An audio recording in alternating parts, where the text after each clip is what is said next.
Life doesn't get easier. You just learn to live better. You learn to suffer better, to think better, and to respond better. That's the quiet truth behind Stoicism, a philosophy not of monks or mystics, but of warriors, slaves, and emperors. It was born not in luxury, but in the fires of hardship, where ordinary men learn how to remain calm in chaos, strong in pain, and free in the face of everything they could not control.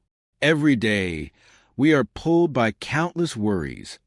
What people think of us, whether things will go our way, what the future might bring. We spend so much time trying to bend the world to our will that we forget the only thing we ever truly control, our own mind. Stoicism begins right there, with that realization, that peace, strength, and happiness do not come from the world around you. They come from within you. Today, we'll explore 10 brutal life lessons drawn from Stoic philosophy. These lessons are simple but not easy. They challenge your ego, your habits, and your illusions. But if you can learn them, if you can live them, they will end most of your problems, because you'll stop fighting against life and start flowing with it. Lesson 1.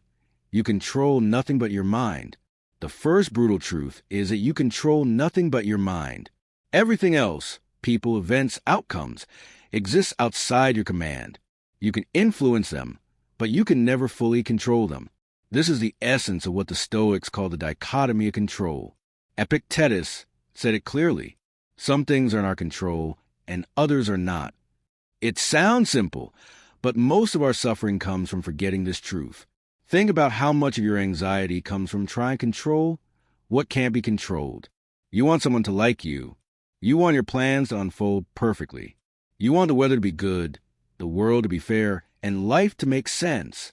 But life doesn't take orders from you. The moment you demand control, you invite frustration. What's in your control? Your opinions, your effort, your choices, your reactions. That's it. Everything else is just noise, wind blowing around you. Marcus Aurelius, who ruled an empire while surrounded by betrayal, war, and disease, wrote in his journal, "You have power over your mind, not outside events. Realize this and you'll find strength." He wasn't being poetic. He was being practical. When he faced chaos, he focused on one question. What is in my control right now? That question became his compass. Imagine this. You lose your job. You can't control that it happened, but you can control your response. You can panic, complain, and fall into despair, or you can pause, breathe, and see this as a chance to rebuild, to learn, to test your resilience. The event itself is neutral. It's our judgment that makes it good or bad. The Stoics teach that suffering doesn't come from what happens to us, but from the stories we tell ourselves about what happens. When something painful occurs, the mind immediately labels it, "This is terrible. This shouldn't have happened." But Stoicism invites you to remove the label and look deeper. What if the situation is an opportunity in disguise? What if it's a test, a teacher, or a turning point? This doesn't mean suppressing your emotions or pretending everything is fine. It means stepping back and seeing your emotions as signals, not masters. The Stoic approach is not to feel less, but to understand more. When life challenges you, pause and ask, what part of this is mind control? What part isn't? Then act only on what's yours. That's where peace begins. Remember, you can't control the storm, but you can control your sails. You can't control other people, but you can control your integrity. You can't control outcomes, but you can control your effort. When you finally stop wasting energy on what's beyond you, you free yourself to master what's within you. So the first lesson is simple yet life-changing. Control your mind, or your mind will control you. Lesson 2. Comfort is the enemy of growth. The second brutal truth is that comfort is the enemy of growth.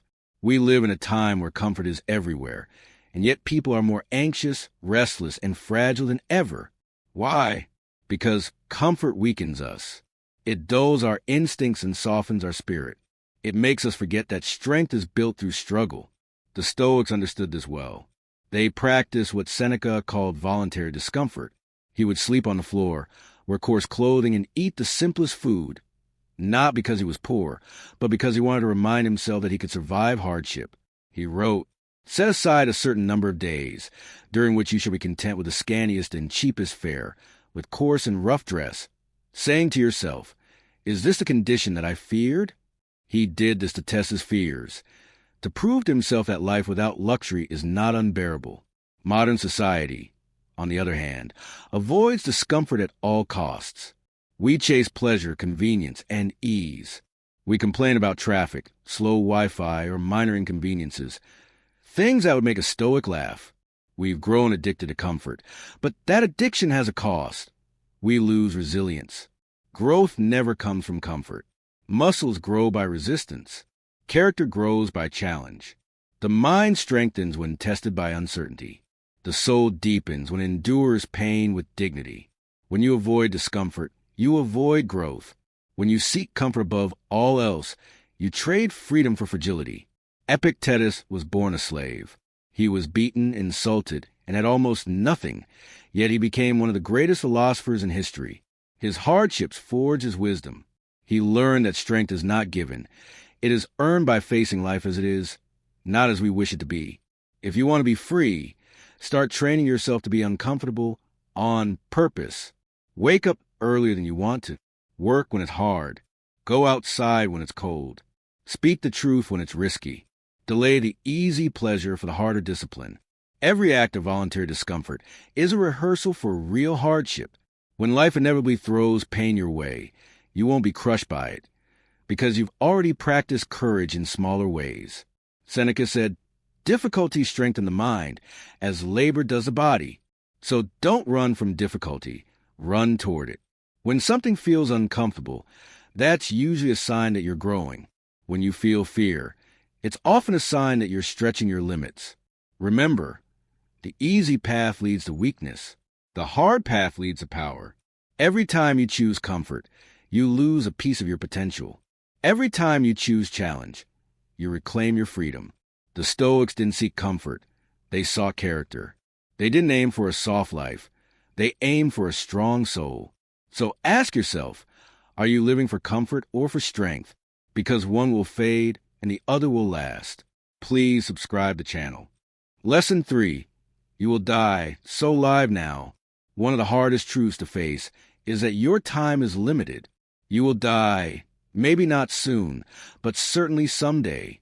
Most people spend their lives running from this fact, pretending death is far away, or that it happens only to others. But the Stoics believe that remembering death is not morbid, it's freeing. Marcus Aurelius wrote, "You could leave life right now. Let that determine what you do and say and think." This idea is called memento mori.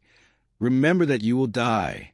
When you live with that awareness, life suddenly becomes sharper, clearer, and more meaningful.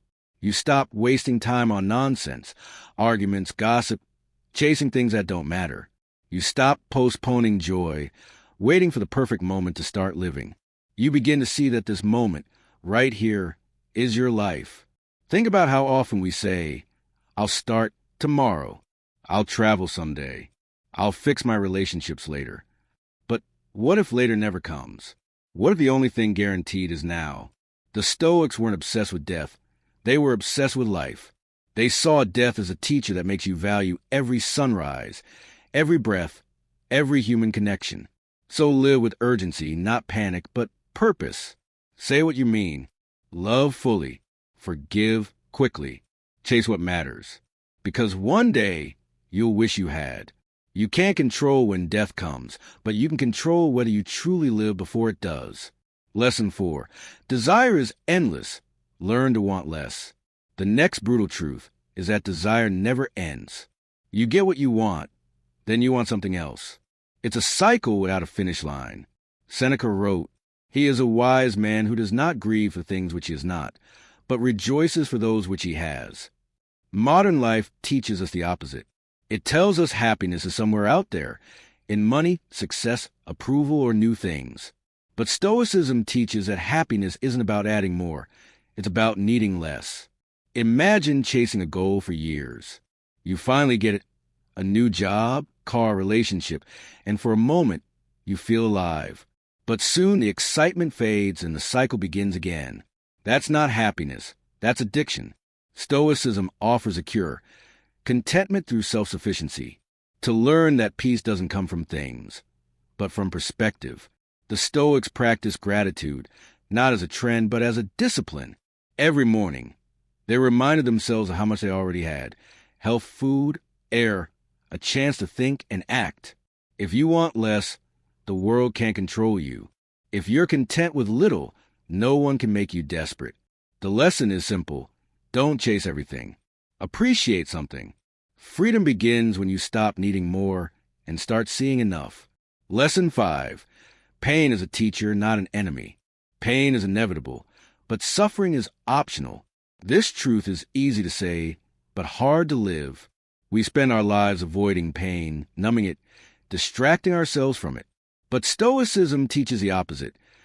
Pain is not your enemy. It's your greatest teacher. Epictetus said, "Difficulties show what men are. Every hardship reveals your character. Every loss, every disappointment, every heartbreak. They're all opportunities to build resilience, patience, and wisdom. When you face pain, don't just ask, 'Why me?' Ask, 'What is this trying to teach me?' Because every wound carries a lesson." Seneca wrote that fire tests gold and adversity tests brave man. That means pain doesn't destroy you, it refines you. If you can endure hardship with dignity, you will grow into someone who cannot be easily shaken.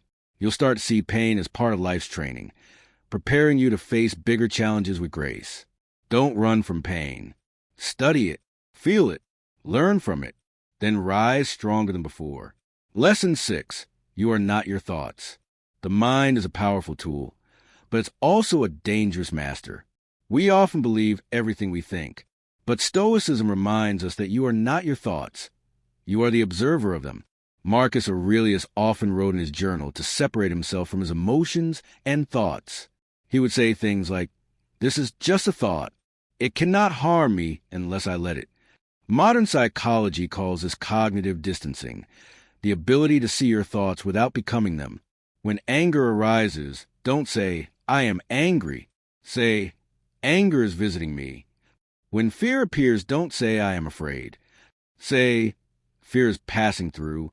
By naming your emotions as experiences, not identities, you reclaim your power. You realize that thoughts are clouds, not the sky. They come and go.